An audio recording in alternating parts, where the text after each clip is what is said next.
Okay, good evening. This is the Sycamore Township Board of Zoning Appeals meeting for Monday, April 20th is called to order. And I'll ask you to just mute your cell phone so we're not interrupted with sound being pulling people away from the notes in the meeting. Secretary Schultz, will you please call the roll for the members? Mr. Sheevy. Here. Mr. Lugers. Here. Mr. Heidel. Here. Mr. Eichmann. Here. Mr. Schultz. Here. Okay, thank you. Now, this evening, due to the COVID-19 pandemic and the issuance of a stay-at-home order by the governor of Ohio, Governor DeWine, and the director of the Ohio Department of Health, and due to the enabling legislation that is House Bill 197, which permits Ohio governments to meet remotely during this time, the Sycamore Township Board of Zoning Appeals this evening will hold their normal April 20th meeting, year 2020. Right now at 5 o'clock or so, public hearing will be via remote video so that all participants joining in by video conference can participate. And we appreciate the public's cooperation as we attempt to conduct business of the township during these difficult times. So the first order of business this evening is the approval of our past meeting minutes. And I'll ask if there's any comments on the minutes. You can raise your hand, we'll recognize you. Okay, if there is none, I'll accept have a motion to accept at this point. I motion to approve the minutes. Thank you, Ted. Second? I'll second it. Okay, and thank you. And we'll go ahead and have a vote there, Mr. Secretary. Mr. Sheevy. I abstain. I was not at the last meeting. Oh, that's right. Mr. Lugers. Yes. Mr. Heidel. Yes. Mr. Eichmann. Yes. Mr. Schultz. Yes. Okay, ladies and gentlemen, this is a public hearing, and all testimony given in cases pending before the board is to be made part of the public record. So all testimony and discussion relative to each variance this evening is going to be recorded, and it's from this recording that our minutes are taken. So we welcome comments and questions at this meeting relating to the facts of the case being heard. Public participants may be anybody who would like to voice their opinion that's on the call with us. There will be a time when members of the public may direct concerns, questions, and comments to the board when recognized by the chair.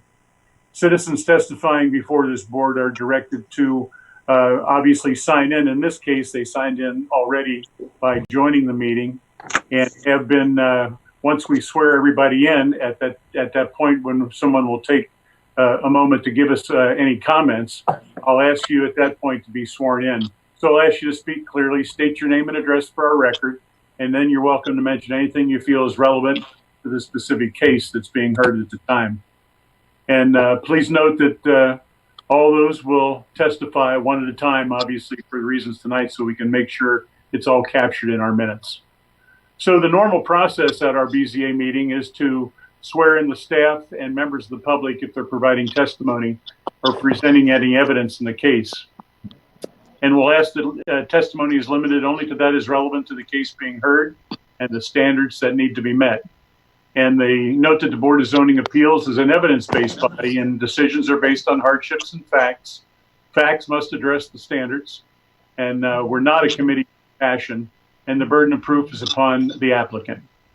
So as I mentioned, this is a public hearing, and being sworn in prior to giving testimony is required. So we'll wait to have any of the members of the public swear in as they make comments. But at this point, I'd like to swear in the staff members, and if you would raise your right hand.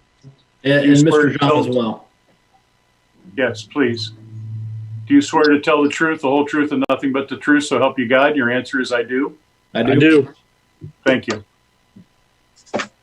And like I said, I'll swear anybody in that needs to make a comment later on as we get to their point in the program here. So at this point, we have some old business to attend to. We have two cases. One is case SYCB 190018, that of 5-star. I'm sorry, we have an extra. Is there somebody trying to speak? No, they was just getting mute. I think it's just turned him off. feedback. Okay, so this is for five-star equity investors at various addresses on Pilgrim Mill Road. This was a conditional use, and this is going to be continued, and the date has not been established to what we'll continue it, correct? Yes, sir. Okay. And then we have another old piece of old business. It's case SYCB 2-00003, that of Elliot Schwartz on Mantell Avenue, and this was approving a variance. And I'll ask, Mr. Miller at this point to present the resolutions for that. Yep. Actually, Kevin, do you have that up? Do you want to present the resolution? Have it up. I'll go ahead and read it. Okay. Okay, resolution number SYCB 2-00003. Elliot Schwartz made application for a variance to allow the construction of a 6-foot tall fence defined front yard of a corner lot at the property located at 3907 Mantell Avenue, Sycamore Township, Hamilton County, Ohio. Auditor's parcel number is 600-0232-0349-00. The vote on that was Mr. Sheevy was absent. Mr. Heidel was a yay. Mr. Luger's yay. Eichmann, yay. Mr. Schultz, yay. Okay, is there any discussion on that? No. Okay, if not, we'll go ahead and take a vote, Mr. Secretary. Steve? You're muted right now. Sorry, I was muted. Mr. Heidel, Yes. Mr. Lugers, Yes. Mr. Eichmann, Yes, Mr. Schultz, yes.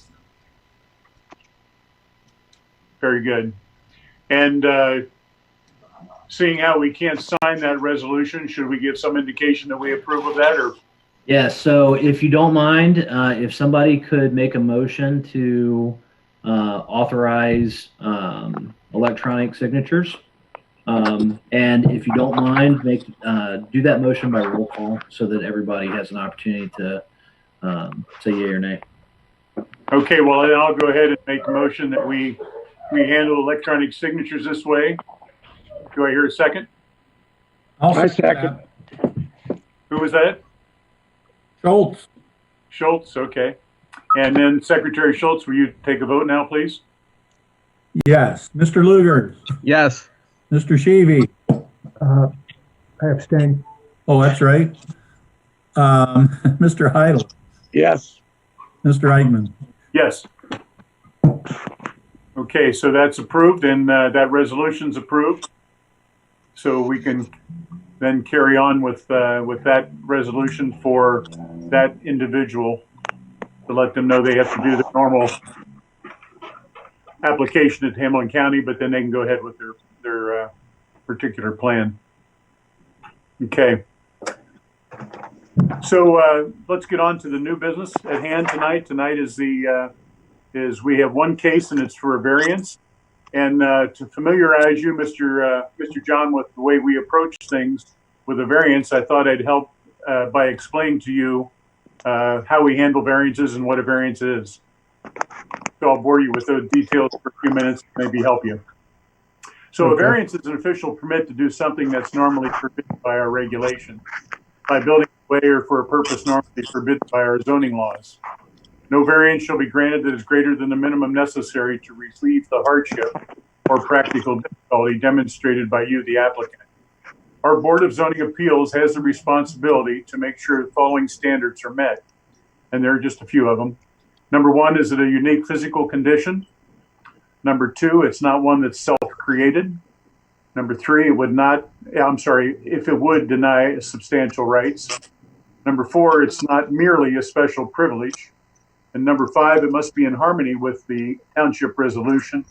And number six, it would not result in the use or development on the subject property that is materially different or detrimental to the township.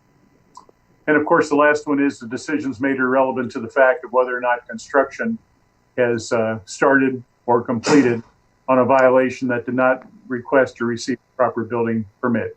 Don't believe that's the case here. So what we normally do is that first we'll have Mr. Miller read the details of the case, the applicant, the location, and request for the variance. And then we can ask questions, that is our staff, here on the Board of Zoning Appeals can ask questions of Mr. Miller for clarifications. Then we'll discuss the issue amongst ourselves. And then at that point, I'll ask if Mr. John, if you would like to add anything. And then if anybody from the attending public is present, I'll also ask them if they would like to make a comment. And then once everybody has made all the public comments and everybody has had their chance to speak after being sworn in, of course, I'll close the public comment. The board will then discuss the issues before them, and I'll entertain a motion, as you've heard us do here in the case of our minutes and other things as well. And then the secretary will take a roll call, and that's how we'll handle it, okay? Okay. So the case we're going to hear of new business tonight is case number SYCB 200004, that of Joseph John on Crystal Avenue. And like I said, this is for a variance. So, Mr. Miller. All right. All right. Well, good evening, board members and members of the public. Okay, so the way I'm going to do this tonight is I'm actually going to do a screen share so you can see the presentation. Okay.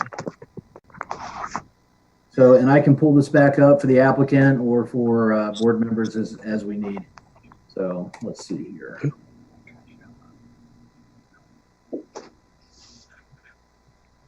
All right, can everybody see that? Yes. Yeah. Okay. All right, so this is case number SYCB 200004. Applicant is Joseph W. John. Current zoning of this parcel is B, single family residential. I'm sorry, C, single family residential. That's a typo. The issue at hand has to do with front yard setbacks. So this does pertain to table 4.6 of our zoning resolution. And the yard requirement is actually 30 feet front yard setback. The B district is 35, C is 30. So the applicant is requesting a reduction of front yard setback on the Tudor Avenue side. This is a corner lot, and I'll show you that here in a minute. The proposed new home is going to be approximately 9 feet from the property line. So that's a reduction of 21 feet. Okay. All right, so this is the general area of the Sarah A. Ferris subdivision. Let's see here. The labels aren't on here, but this road here is Crystal Avenue, and the north-south street here, that is Tudor Avenue, and our subject parcel is actually right here on the corner. Okay, a little history on this subdivision. This is actually going quite a ways back. The home on this site, the existing building, is from 1920. So we're looking at a 100-year-old building. This subdivision essentially predates zoning, predates township zoning, would predate county zoning. I'm guessing it when it was implemented in Hamilton County, but probably by about 30 years. Okay, so and we'll get into that in a little bit. So looking at current conditions on the site, this is the existing building on site. That's an older home, sits quite a ways back from the Crystal Avenue frontage, and the driveway extends back. So this is kind of an oblique angle closer to the corner, but taken from Tudor Avenue. There's actually quite a bit of right of way. If you look back here where I'm kind of pointing, you can see where this fence line is on the neighboring property, and that's approximately where the property line actually starts. So there's quite a bit of green space that is actually public right of way. So the existing building is sitting approximately 9 feet from the property line now. Okay, and this is just head on again from Tudor Avenue, looking across the property. Again, this building is sitting fairly far back into the lot. Okay, all right. So this is a site plan provided by the applicant. you can see that they're actually they're moving the building a little further forward. This is about twice the size of the existing property, or the existing structure on site. They are meeting the setback requirement on Crystal Avenue. You can see that is at approximately 34 feet. So they are actually behind that 30-foot setback. On this side, the applicant does have, or the surveyor does have this indicated as a side yard setback. That's actually incorrect. I'll explain that here in a minute. And we're sitting at about 9 feet from the Tudor Avenue property line. Okay, so this is an excerpt from the appendix of our zoning resolution, and it talks about how corner lots are defined, how rear yards are determined, and it kind of illustrates how front yards and side yards work for those lots. So the property that we're looking at is actually a mirror image of the option one, this one on the left. So if I flip that for you guys, you can actually see, try not to read it this way, but this bottom frontage would be Crystal Avenue, and then this yard on the right would be Tudor.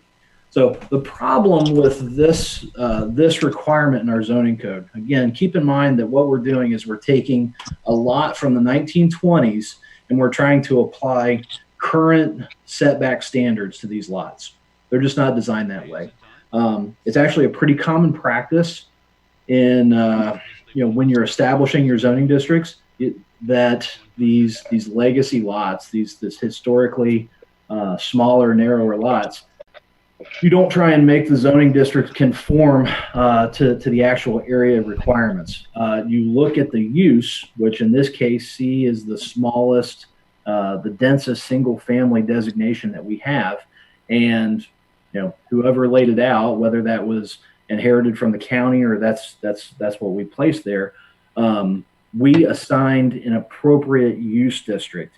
There was no effort made by the planners, the zoning administrators at that time to make the zoning area-wise fit. So that's kind of the situation that we're dealing with. If we were to apply current standards to this lot, that area, that rectangular area, which is about 15 by 80, would be the buildable area of this lot if we were to build a new home on it. So, unfortunately, from an administrative standpoint, I have to apply the zoning requirements, the setbacks as they stand today. So the applicant is here today to request a larger buildable area and simply encroach into that front yard setback on the Tudor Avenue side. Okay. So this is a rendering of the front and rear elevations that the applicant's proposing. This is a single-story slab home with a garage up to in the front, and the dwelling area situated behind it. Okay. Side elevation of the property.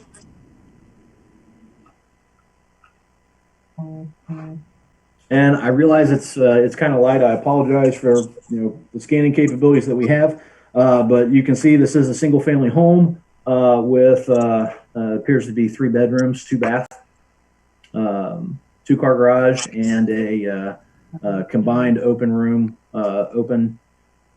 family area, kitchen combined. Okay, so pretty straightforward layout from a use standpoint, no issues. Okay. And I would be happy to take any questions you may have at this time. Otherwise, I can turn this over to the applicant. One thing I would mention, per section 21-6 of our zoning resolution, there are standards for reviewing a variance. I won't go over every single one of these, but as we stated at the beginning, this is a board of facts.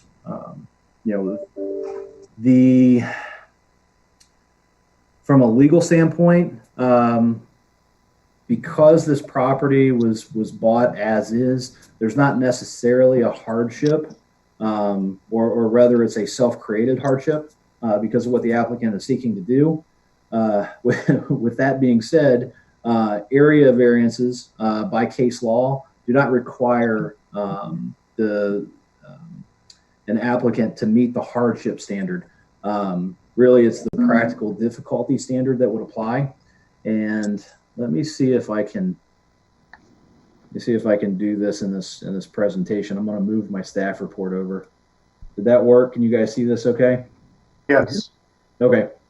So the unique physical condition, the not self-created, these are really the hardship language that is established by case law and the ORC. What we should be focusing on is the practical difficulty standards. Discussing whether a denial of this variance would deny the applicant substantial rights, whether we're making a special privilege in this case, and would developing this property or would allowing this variance make this property consistent with the surrounding area. That's the essential character of the area. All right. So again, the one thing I stated and I kind of wanted to drive home is that without this variance, the buildable lot here, the buildable area of the lot is about 15 by 80. So and I did include pictures of the building. Again, this is a 100-year-old structure. I have not been through the building. We have not had a building inspector review the site, but I certainly would have concerns with renovating this building to current standards. Is the building habitable now? Does someone live there? No, I believe it's vacated, but you can ask the applicant that. And one other question I had was, we had a letter from Mr. Janis who raised the issue that this may be a rental property. I don't know if it is or not. Does it make any difference to us whether the property is a rental property or a owner-occupied house? From a zoning standpoint, no. If the applicant was putting a duplex or some kind of multifamily structure here, or something not consistent with the C single family residence district, I'd have a concern with use. But whether it is whether it's going to be owned by this, whether it's going to be inhabited by the applicant, if he's going to sell it, if it's going to be a rental, that really has no bearing on from a zoning standpoint. It is certainly something you can ask the applicant what his long-term intentions are, but zoning is fairly mute on that. Now, if the house is the proposed house going to come out to where that fence line is that you pointed out? This so that would be the house to the south. That's how wide it's going to be? Oh, hang on. Here we go. So it would be this property here. So there we go. So this is our subject parcel. The property to the south here is where that fence line is, kind of right here where I have my cursor. So you can actually see if I take that off, there's quite a bit of green space in the right of way. The other thing I would have you look at, since we're taking a look at this, there's not really a consistent setback for these homes in this area. Again, this neighborhood predates zoning, so the layout wouldn't be as stringent. This property here actually measures about 12 feet from the property line. This one is about 20. You can see this one is probably 10 to 15. Some of them are actually a 0 lot line, and then you have others that are set further back. So it's a bit of a mixed bag. As you look at the traditional setbacks in this area.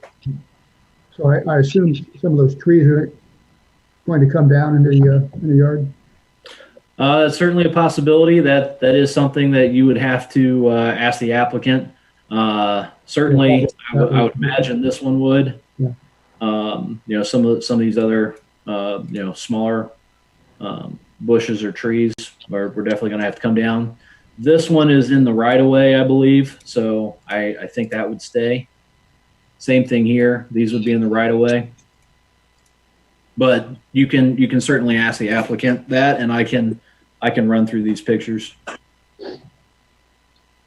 And Skylar, I have a question. In terms Yes, of the water management around this property, is building a building this large on a piece of property like that cause a concern with the neighbors with water, or is that something we don't really have to concern ourselves with? So the area, the area of the building, so the impermeable surface is not at any threshold that I would raise a concern about. And we also have, it's not a very well defined, but this would be open ditch drainage. You can kind of see through here that there is a swale. So. If I can interject, Skylar, there is I believe there is a storm drain in the corner of that lot anyway. Yeah, I mean, I think that's where everything is running to. So, yeah, I can't see it in this. Yeah, And yes, one of the blue flag right there. Well, hang on, sir. Let me. Okay. Yeah, I'll make we'll sure ask you, Mr. John, to talk to us after we're finished questioning Yeah. Scott. You'll have all the time you need, I promise. Okay. So, and if I miss something, feel free to clarify when you have an opportunity. Okay. Do you guys have anything else for me, or do we want to turn it over to the applicant? I have a question. Yes. When we were doing some lots up in High Point where those things are 25 feet wide, I think that we were told that by rights that we had. You cut out. I can't hear you. He's got to repeat. Okay. There Can we you go. hear me now? Yep. All right. When we were doing buildings up in the High Point area, the lots are 25 feet wide. I think that we were told that by right, if it's plotted for a lot, that you have to allow a building to be built. Is that true for this? So, I do have concerns with those smaller 25-foot lots, but theoretically, yes. So this goes back to case law. To deny, this. So this is going back to that practical difficulty standard of denying a substantial right. If we apply a zoning restriction on this site that is so unreasonable that it basically takes away from the applicant any opportunity to improve or use the site, then what we've done from a legal standpoint is called a taking. Okay, and that's an actionable issue that we may face. Maybe here, maybe not. I mean, that's something for a court to decide. But the when you talk about those High Point lots that are much smaller, yeah, I mean that could certainly, if I buy a lot that's only 25 feet wide, I may be able to build a 15, 17 foot wide house, just shotgun style. It just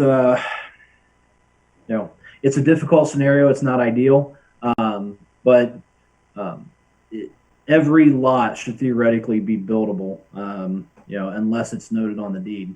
One thing that we do now when somebody is, subdividing a parcel is we don't actually allow them to create non-buildable lots. Every new lot that's created has to meet current code. But we have a lot of legacy properties. This lot, 100 years old.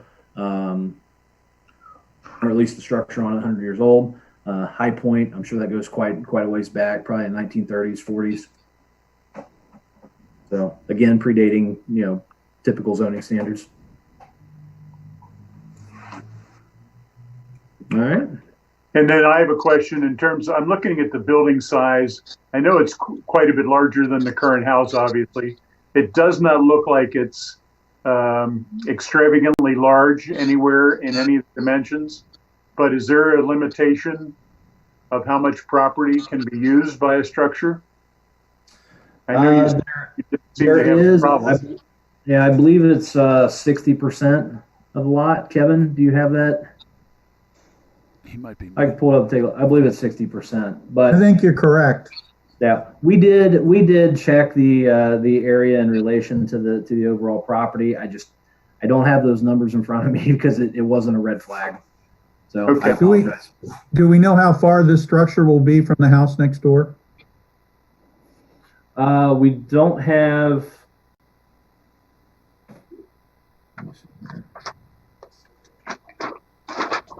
It looks like the driveway was in that previous picture. Yeah. So There it is. yeah. So what we can't do is we can't use this old structure as an estimate here. I'm going off of. So if we look at the 9-foot setback, so they're only required to have 5. Okay. So theoretically, the minimum setback that zoning would allow in this area between the two structures is 10 feet. So 5 on this property side, 5 on the other. The applicant is setting this at 9 feet. So what they've pretty much done is they've tried to set this home 9 feet off this side, 9 feet off this side. Just center it for aesthetic purposes. It could theoretically be moved over 5 feet and thereby not encroach as much into the front yard setback. But I think the applicant had good reason for trying to situate it the way they did. But if we go back and look, we have probably 9 to 10 feet here. So we're looking at roughly 19 feet, maybe 18 feet from the two buildings. Okay. Skylar, We have any more questions? Go ahead. yes. What was the standard you said this had to be as opposed to hardship? So practical difficulty. Okay, that's what I wanted. So that is, oh gosh, I can't remember the case law for it, but so our code actually kind of melds those two standards together. 21.6 talks about hardship and the standards for that, as well as the practical difficulty standards. I'm not sure, I don't think it actually splits those off and outlines them. But from a case law standpoint, area variances, so not a use variance, but area variances where we're talking about, reduction in setbacks, maybe an increase in height for a property, what have you, you can base your opinion solely on practical difficulty standards. That's what I needed. Yep. Thank you. Yes, sir. Any other questions for Mr. Miller? Yeah, I've noticed that you've put sidewalks in up and down Sycamore. There's no future look to put sidewalks back in that area? Not that I'm aware of, but you're talking to the wrong department. Okay. I would have to get with Tracy on that. I don't have any information on it. I seriously doubt it. This isn't a major corridor. It is, this is kind of a subdivision that's, kind of tucked away. So I wouldn't anticipate anything in the near future. Okay. Yep. But if they were in that case, Mr. Miller, wouldn't we, that would be the developer beware here? Well, to a certain extent, but honestly, there's quite a bit of right of way in here. So Yeah. The sidewalk could be very close to their house, but it's still room for it. yeah, there's still room for it. Even assuming this new house is permitted, there's other homes that would be more at risk than even this new one. Right. You know, like I said, you've got this property here that's on the lot line. You know, this one is 12 feet here. You know, there's certainly room. I can't be an authority on whether or not sidewalks would ever come in here. But I can tell you it's unlikely. That's the best honest answer I can give you. That's fine. Okay. Mm-hmm. Any other questions for Mr. Miller? Okay, if that's the case, then is there anybody from our board that want to discuss this before we have the participant, the applicant, ask any questions? Okay, if not, I'll go ahead and ask the applicant if they'd like to add anything at this point. But first, I'd like to swear you in. So if we could have Mr. John on camera and very good. Oh, their right hand's already up. Very good. Do you swear to tell the truth, the whole truth, and nothing but the truth, so help you God? Your answer is I do. I do. Thanks very much, Mr. John. You can go ahead and share with us any information you want us to have that might help us answer some of the questions we had, or anything else you'd like to give us information about. We're here to listen. Yep. Okay. And real quick, if anybody wants the presentation back up, just say the word, and I can walk it through it. Okay. The proposed house, it's a house that we're wanting to build. I think we actually already have a buyer for it if we can get it built. The house itself is basically 2 feet wider than the existing house that's on there. It just happens to be about 2.5 times as deep. The lot itself, we would end up having to take down, I believe, 1 tree that is on our property, not the right of way. Even the setback from Crystal, we would still be behind any of the existing houses that are on Crystal. And the setback from Tudor, we would still be well beyond the property line. As far if you would consider it a side yard, we would be well within the side yard distance. One concern about drainage. One of the concerns was about drainage of water off of the property. I believe right there on the corner of Tudor and Crystal is a storm drain. Okay. I believe it should handle. That shouldn't be an issue at all. The property in and of itself is not habitable. It is very deteriorated. I've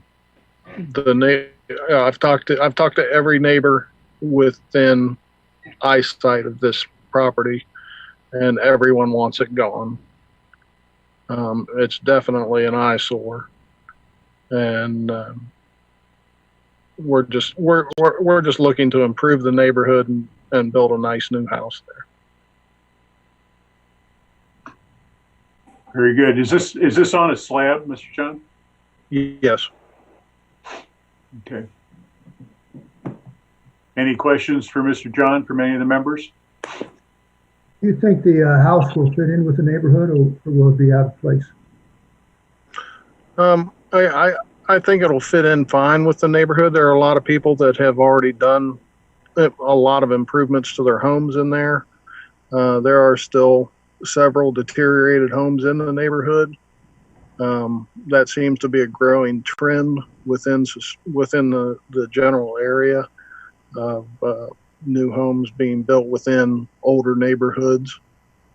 And the one thing that we've discovered that we do a lot of home renovations, and one of the things that we've discovered is that the younger generations, they want a nice new house, but they don't want to drive past Lebanon to get that new house.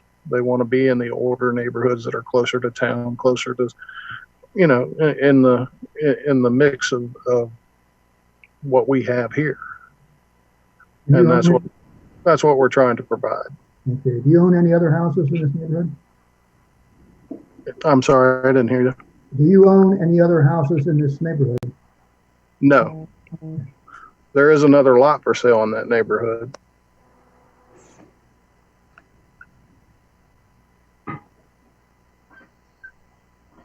I actually looked at another house that's on Crystal for this very purpose about maybe two or maybe 3 years ago. You know, this is like High Point. It's one of the more depressed areas of Sycamore Township, and I think improving it is what needs to be done. Okay. And do you have experience in building other houses in the community?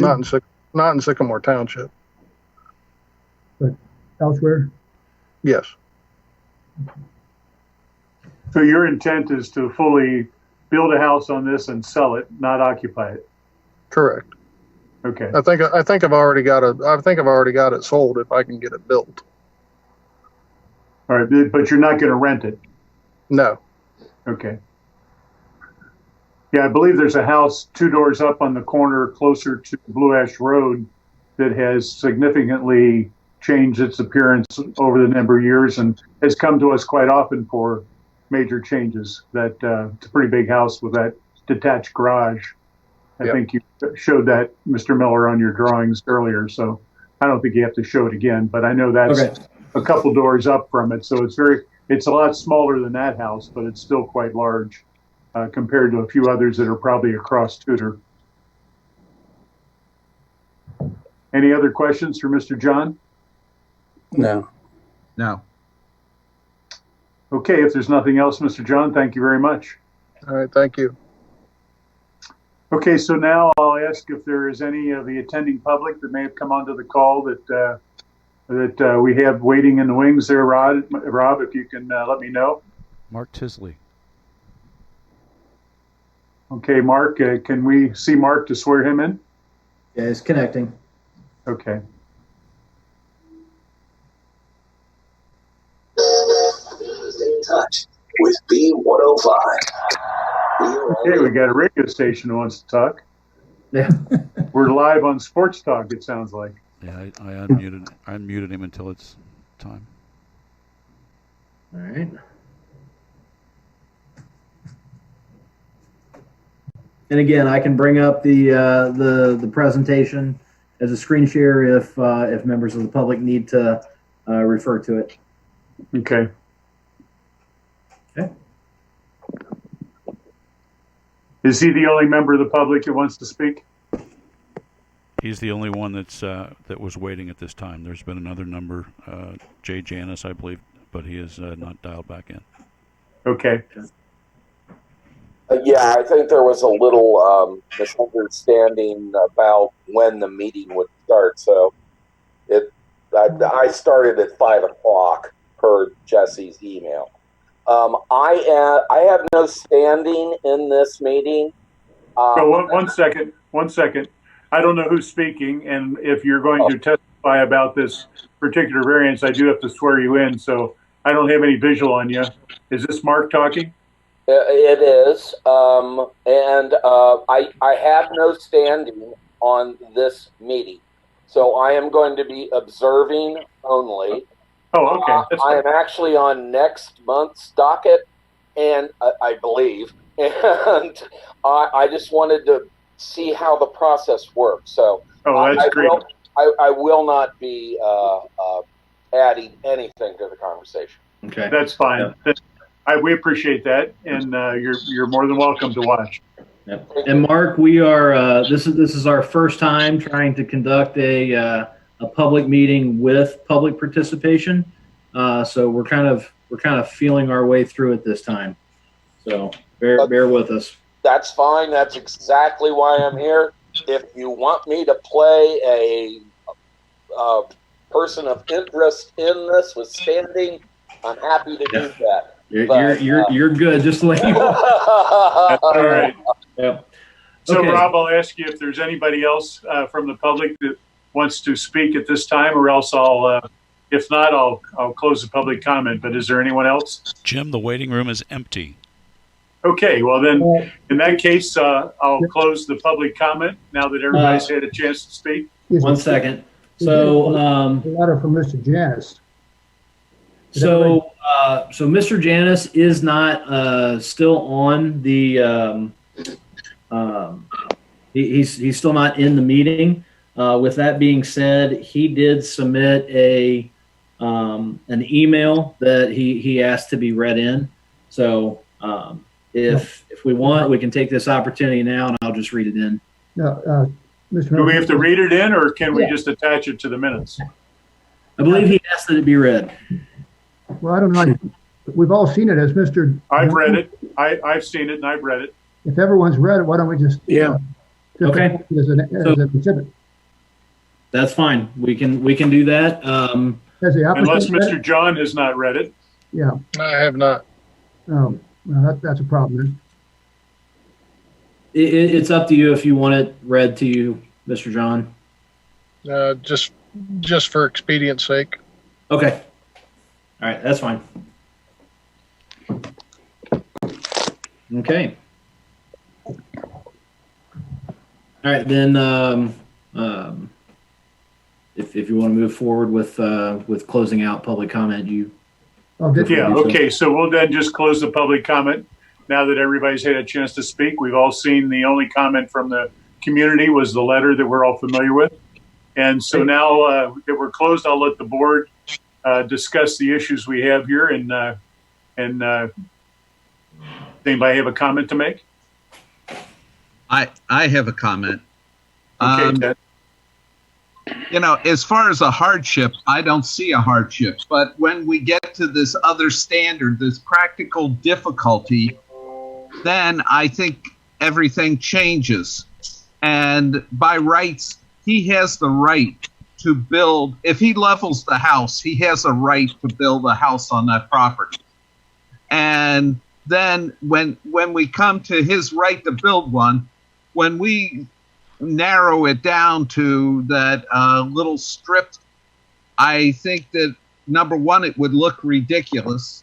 And I think that imposes on this practical difficulty area. So therefore, I'm in favor of going ahead with this as proposed. Any other comments on that? I would just add, I think the hardship standard and the practical difficulty are basically functional equivalents. So to me, they're, as I say, they're the same, essentially the same. So if we find a practical difficulty, we've in essence found a hardship. Yeah, and when I looked at the house, my thought was there's nothing in the house that's extravagantly out of place to make it larger than normal or more appealing or less appealing because of the neighborhood surrounding it. It doesn't seem to be encroaching on the ruling about how much of the property is used for a building versus green space. It doesn't have any other concerns on it. I guess I might be concerned about the trees coming down, but if only one tree is being removed, I don't see that as a particular issue. So I would imagine it would be landscaped a little bit, but I don't know if we want to talk about landscaping with it when we approve it or not. If that's where we're leaning. Yeah. Well, I don't have a landscaping issue. Go ahead. I was just going to say that it's the way that it looks, I'm not so sure that landscaping would do anything but make it look cluttered. That's fine. Yeah, and I mean, look at the character of the surrounding area. I mean, it is very eclectic. Yeah. Are we doing justice to the applicant by having any additional landscaping requirements? Right. Yeah, I agree. And I think with reference to Mr. Janis's letter, the idea that he's got a buyer for it sort of makes that whole thing moot, doesn't it? because that person would be required to maintain their property, et cetera, et cetera. Yes. So, I mean, that whole letter, I think, becomes moot. Mm-hmm. Okay, if there's any other discussion. If not, I'm willing to entertain a motion to approve or deny the variance, or however you see fit. Sounds like most are in agreement with approval. I motion on case SYCB 200004 that we approve as submitted. I second. Okay, any further discussion? No. All right, then Mr. Secretary, please take a roll. Mr. Lugers, Yes. Mr. Sheevy, Yes, Mr. Heidel, Yes. Mr. Eichmann, Yes. Mr. Schultz, yes. Okay, well then that passes it. Yep. That passes it, and I know that we had, at this point in time, I think as we have a difficulty trying to do this meeting again prior to next month and needing to pass a resolution for this, if that's possible to do, Mr. Miller, have you prepared a couple different resolutions which we could choose from? Yes, sir. And whether or not we continue in this virtual format or in person, one thing that we're going to attempt to do is, unless the case is very convoluted, and there's some logistics issues, we're going to try and provide some variations, a draft resolution essentially to the board, so that they can go ahead and potentially approve or deny what have you these future cases the same night. It streamlines the process administratively. It's expedient for the board because you're not having to come back to special meetings, and it's certainly expedient for the applicant. So if they're making improvements or they have deadlines or contractors, it helps them, especially in a situation where it's a resident or a residential property. Sometimes there's a construction window that we need to meet. So long story short, we're going to try and streamline the process.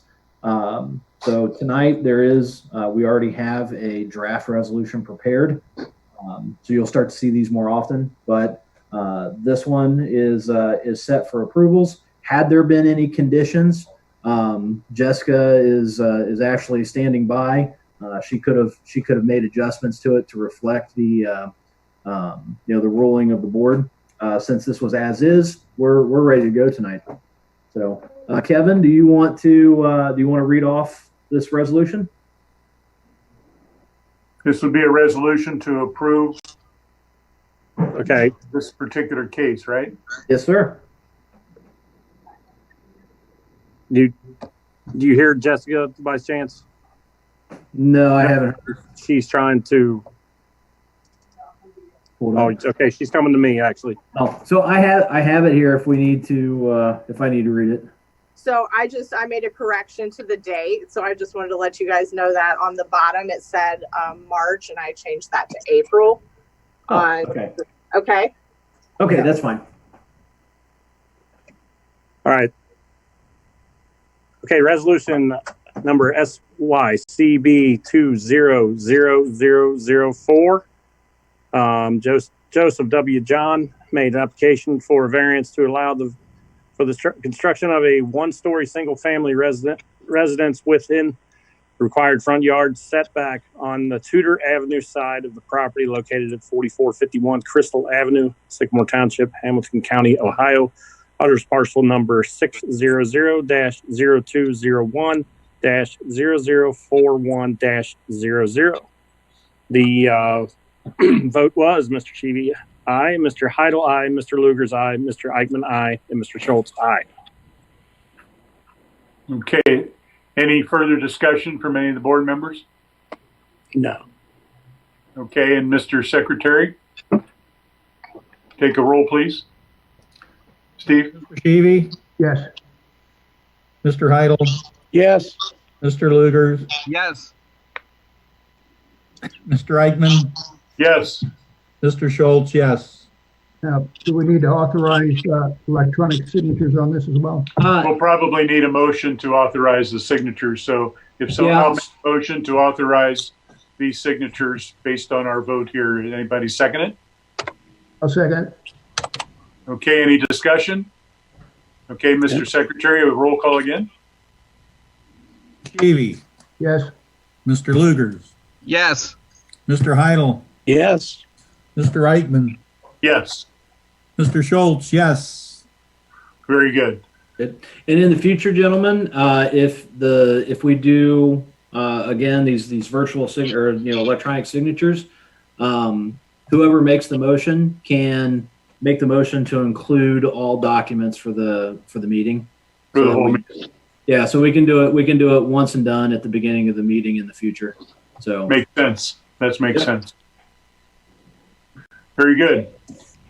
Well, in that case, we have gotten to the point in our meeting where we're set the date of the next meeting, which is Monday, May 18th, 2020. Hopefully we'll be back together, but if we aren't, we now have a method to handle this. What time? That's a 5 o'clock meeting. Well, I guess we should do the standard 5 o'clock, plan this meeting at 5 o'clock, and we'll send a notice to the public if we're back in session. yeah, I'll have to check. Jessica, do you know when that was, how that was put out? Was it 5 o'clock or 6?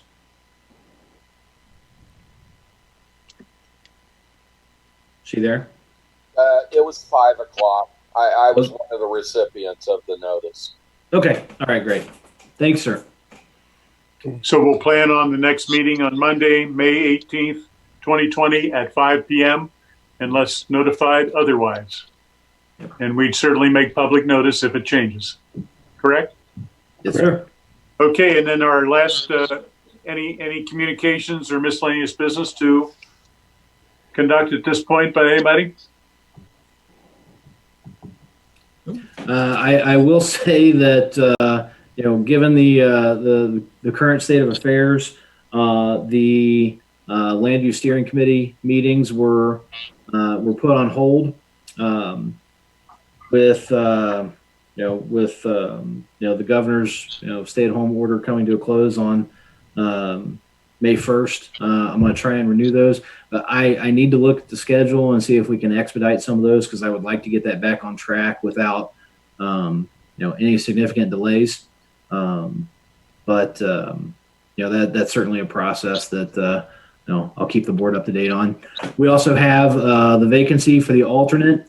We did receive a few applications and letters of interest for members of the public to serve in that capacity. So I haven't brought anything to the Board of Trustees simply because we've tried to streamline their meeting processes over this electronic format. And additionally, I wanted to give members of the public time to respond. So it's about time when we hopefully when we get back into normal meetings in May, if that's actually decided by the Board of Trustees, then we'll try and get that position filled. Very good.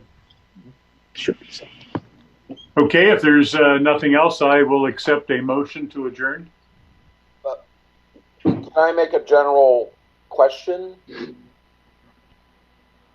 Sure. Given these proceedings, and I understand how this works. I sat on a planning commission for 6 years. The response, for the initial approval, there's a 30-day response period. Is that? Can I just ask, is this Mark talking again? I'm sorry. Yes, this is Mark. Yeah, it just didn't say anybody. Okay. I don't understand why that is. I see my own picture, and it's kind of green, so I'm not pushing it. But in any case, the response period that typically follows a resolution by the board has a 30-day comment period, objections, whatever that may be. Are you referring to the 30-day referendum period? Yes. Okay. Yep. Okay. I just wanted to know if that was going to be something that was advertised, because I know what kind of problems, and I'm not sure if it was my problem or something with the internet or anything else, I had getting on this, and I know Zoom fairly well using it, so I tried a bunch of different ways to try to get in. I'm not sure that in a public hearing, everybody else would be so inclined or able to do that. Jim, can I say something there? Sure, go ahead.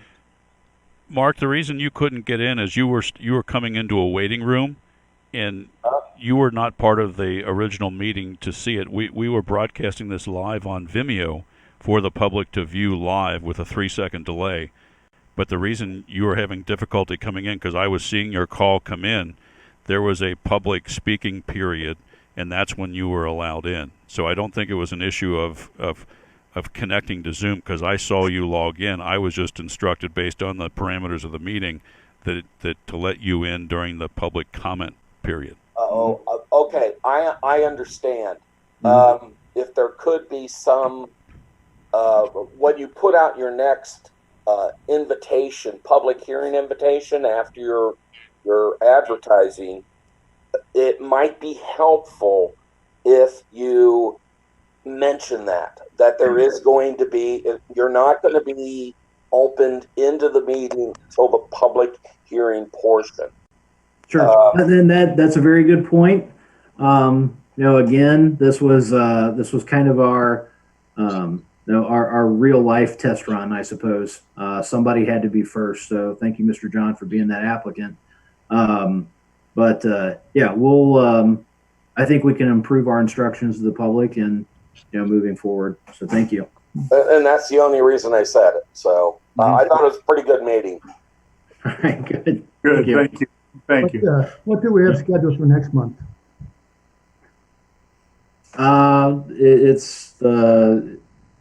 I actually haven't even got to really look at the case in full yet. So, is it more than one case? Well, hopefully mine. Yeah, it's yours. Yeah, we've got Mark's case. Jessica, do we have a second case, or is it just that one?